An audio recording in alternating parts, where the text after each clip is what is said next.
So the Italians, others are saying that they are the favorites to bag the title this time out. Not the easiest of a feat because they have not been dancing with the big wigs in some few big major tournaments, but they are back and maybe they will be back with a bang. Others will argue that maybe they had the easiest of a group because they also had a laxity to change 8 players in their final group tie that they won 1-0 at the expense of Wales. Rotuno Kwenyike, allow me to bring you in.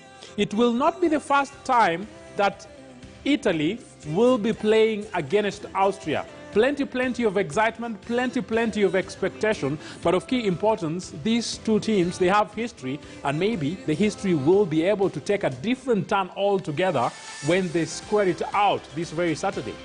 Indeed, Moses, yes, they do have history, and talking about that particular clash, Italy are the favorites, as you have said, looking at Austria, who have managed to get to the knockout phase of the competition for the first time. Italy have managed to attain maximum points from the matches that have previously been played. But who else to say the truth more than the numbers? And if we can just take a look at their previous meetings, we can see Italy there with 16 wins and Austria with 12 wins. But something to note is that Austria is ahead in terms of the goals as compared to Italy with 47 goals, as Austria have 55 goals. And these teams have managed to draw just, that is a total of 8 times. And, you know, talking to Peter here, Peter says that Austria have managed to get to this stage because they've been facing the weakest teams in the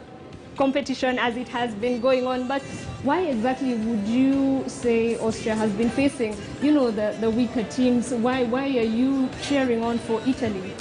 Well, Rotuno, I think Austria is one very lucky team, and much as they managed to win against North Macedonia and Ukraine, we saw what happened when they met Netherlands. They were not able to score against Netherlands, and this Netherlands side is it's a side that depends a lot on attack. It's not a very good side defensively. On the other hand, we have an Italy side that last tasted defeat in, I think, 2018, having gone over something like 30 matches without a loss, matches they have had draws there, and they finished their group with maximum points. This is an Italy side that I would really say have one of the best, if not the best, defenses in Euro 2020. I don't know what Austria will have to do to manage a goal against Italy, but I know Italy will be throwing everything at Austria. We have seen players score a lot of goals in that Italian side. Immobile is among the top scorers as we speak. People like Locatelli, people like Verratti, midfield rocks, and I do not just know how Austria will manage to break down the Italian defense. This one is very difficult for Austria. And of course, you know, Roberto Mancini's side comes out as the stronger side, but looking at the total number of wins in their previous meetings, we see 16 wins, but also here we see a total of 55 goals from Austria. Don't you think there is an edge here? Well, these historical statistics tell a lot about their histories, but I think talking about now, these are totally different situation.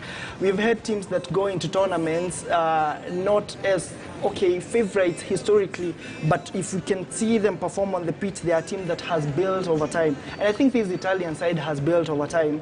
And if you look at these statistics versus what we have now for the two teams, they do not paint a true picture of what we're about to see. Italy is now way stronger than Austria. Many wins strung together, no goals conceded.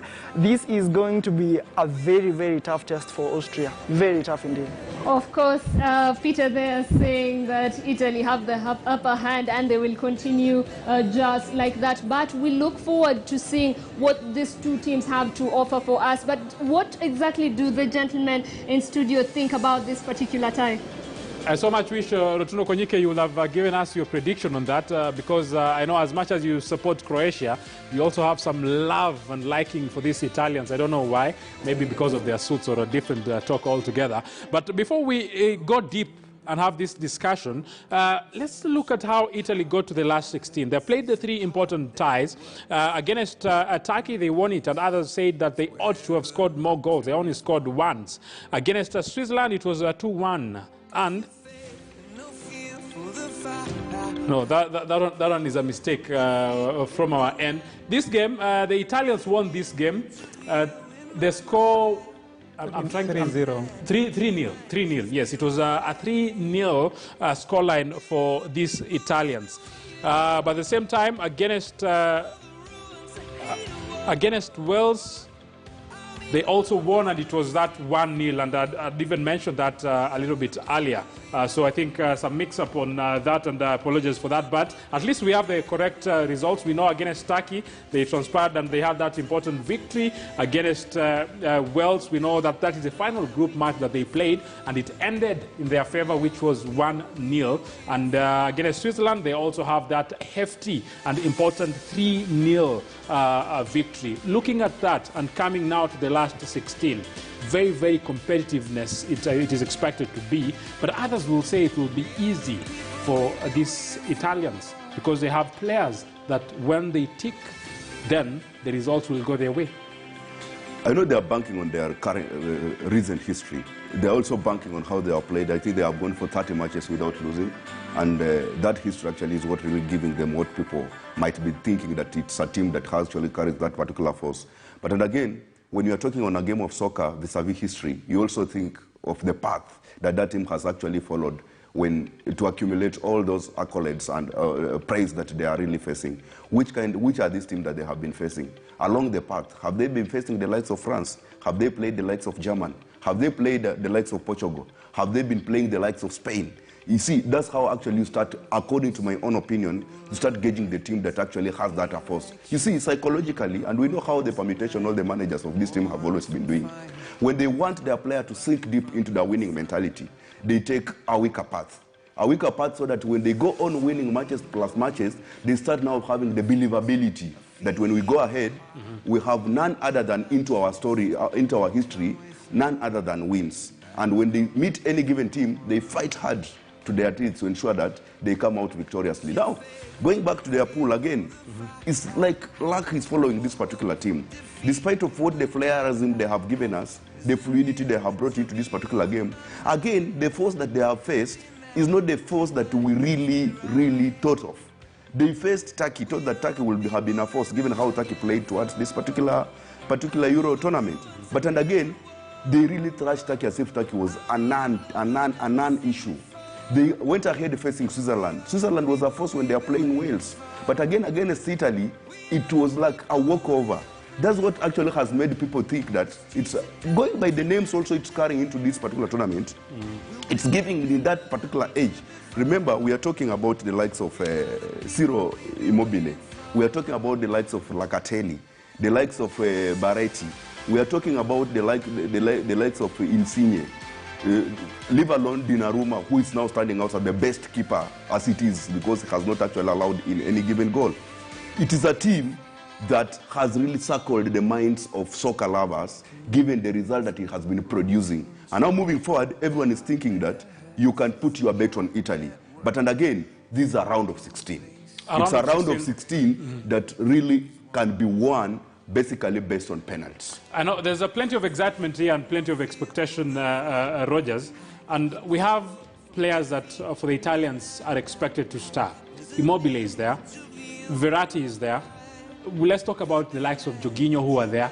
And these are big ball players. But the question is, even for the likes like Locatelli, will it be Verratti to start because now he's fit and we've seen him that he wants to play? Or will the tactician say, let me go to the young lad Locatelli, who at least he scored some beautiful goals in the opening round of the matches, and he also needs to make a statement? I'm pretty sure Martinez right now is facing a selection headache. And that's one of the reasons why maybe Cedric is very afraid for Italy to progress, because he might dump out his favorite Belgium. That's why he have a lot of energy talking about the Azuris.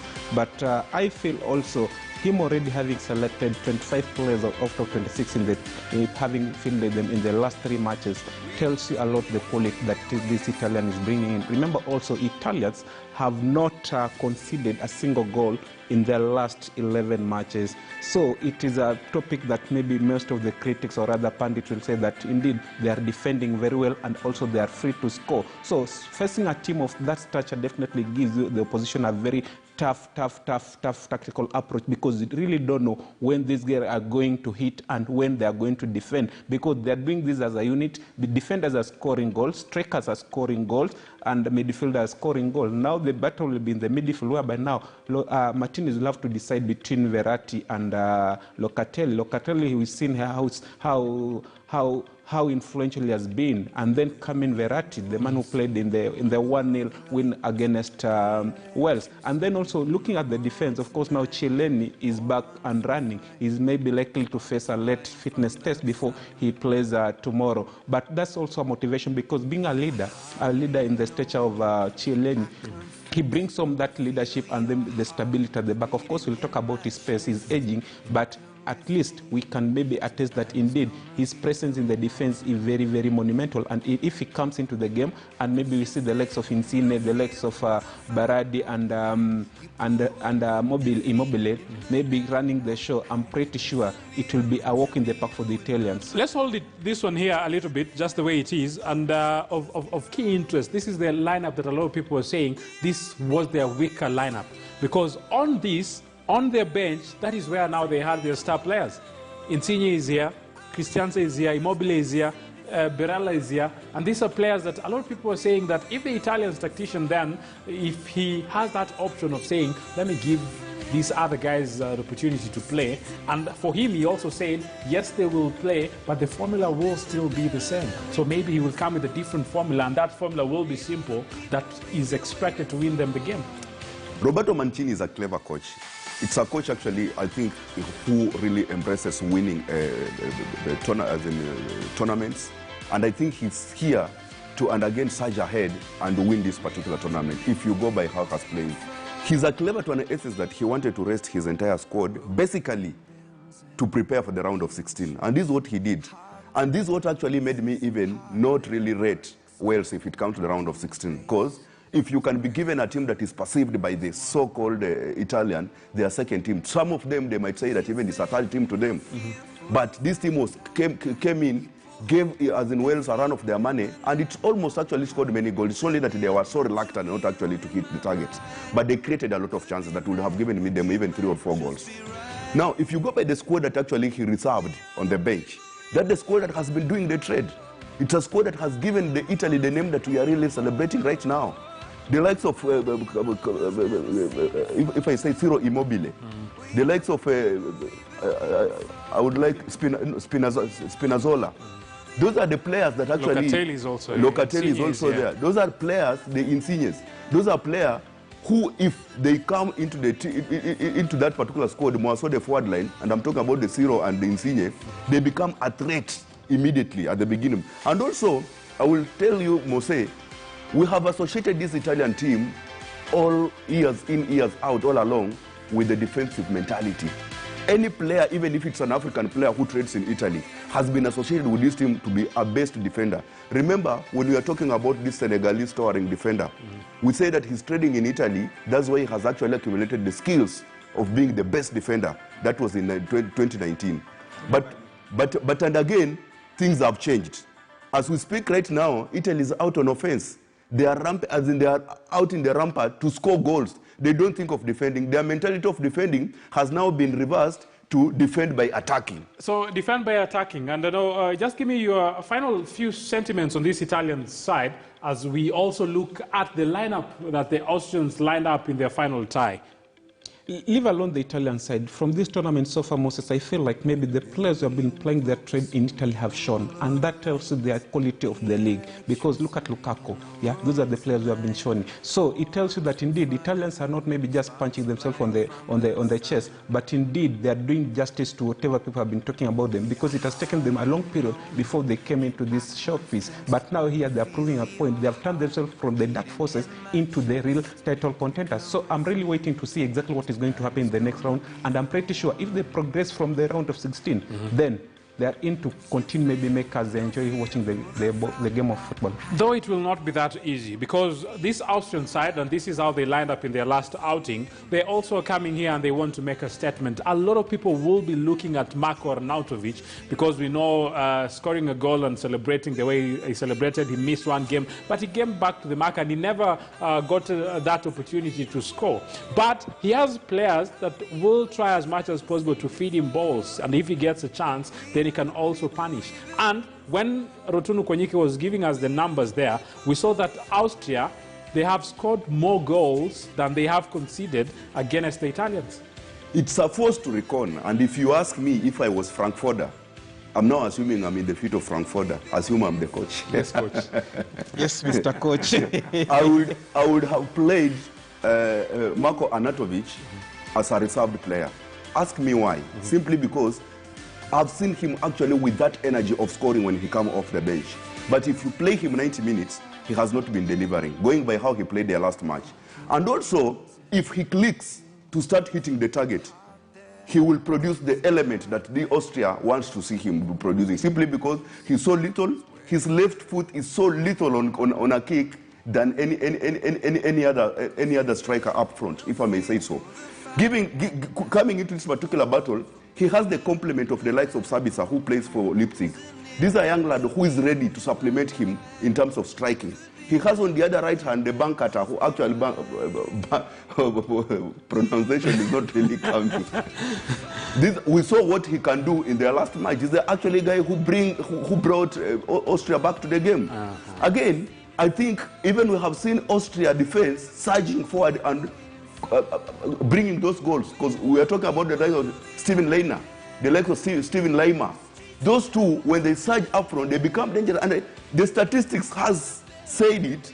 Austria against Italy, Austria has registered more goals. It gives you a challenge of this battle and how it will pan out when these two teams happen to meet. A lot of critics are saying that, yes, in your official lineup, you put Alaba where he's supposed to be, but you play him as a centre-back in the middle of the game. Maybe they are underutilizing him, and you expect maybe that to change. I know if the tactician Franco Foda Musumba will have told us, maybe we'll have a different sentiments, but I don't know what Rogers Chitemi Original will have to say. So this tactician, Franco Foda Musumba, I think he doesn't need to gamble with this lineup, because this is a stage whereby if you gamble with their lineup, you'll go home. So you need to fill your best players and fill them in the position that you know they're going to be influential and effective for the team. So Alaba, right now in this particular tournament, I think he has been a threat going forward most of the time. I think so. The coach should at least give him that leeway to play at least in the maybe attacking lane. And then Arnautovic, his presence is needed in this game, because he's the person whom I feel at least he can give the likes of Chileni, Bonucci at tough moments. And if he gets a chance, he'll definitely score. But now another maybe a headache for Foda Musumba is maybe Bogotna. Maybe the other game was substituted after suffering some injury. I don't know if he'll be ready for this game. So that's some of the issues maybe he should be trying to address before they go to Wembley. And also, it's a dream for most of these players to go to Wembley. Some of them have never gone there. And as you know, the hype around Wembley is always a home of football. So some people saying that going there, home of football, is a dream come true. So I expect this, though, of course, the odds are for Italy. But this is going to be another showbiz for this guy to prove to the mighty that we are not pushover. And maybe some of these players are looking for to be signed by bigger teams. Let's talk about Arnautovic a little bit, because he comes into this tournament and he was benched while the tie was beginning, and he was not happy